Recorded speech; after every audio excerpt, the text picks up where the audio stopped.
Would I say more about the role of teacher? If sitting here, I begin to talk about a mental link between the teacher and the student. So the role of a teacher, first and foremost, is to be selfless. A teacher is not a teacher if the teacher is not selfless.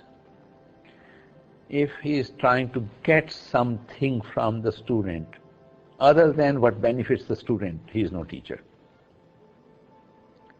If he is demanding personal attention, personal affection, personal loyalty, it's not for the teacher to demand that. It's for the student to give. It's not signing a contract. Then he is no teacher.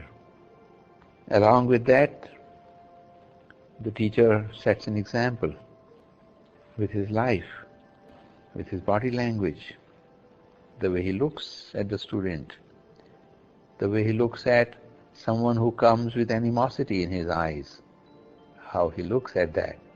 That is the teaching. The real teaching is silent. It is not sitting down holding a class.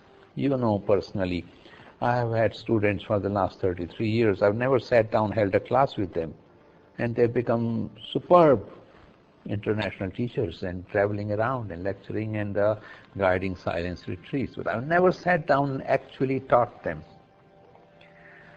The teacher teaches by the mere presence. Something rubs off. If he is calm, the calmness rubs off. Then calmness becomes the habit of the student. If he is selfless, then selflessness rubs off. If someone walks in with animosity, the student who loves the teacher says, "Don't trust him. I'm worried for you."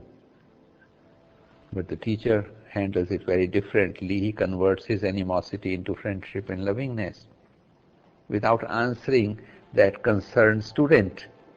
That becomes the teaching. And actual teaching from a teacher is actually at that level.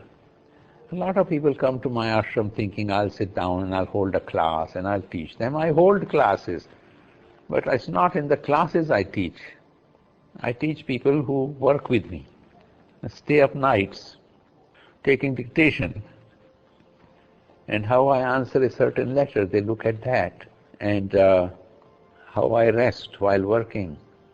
That becomes the teaching. So it's the presence that is the teacher.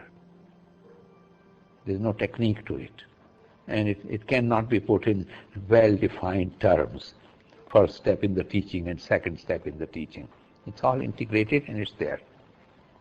It's exactly the same. The teacher is mother. Well, you know, many of my students write me letters when I had a beard. They used to write me, "Dear bearded mother."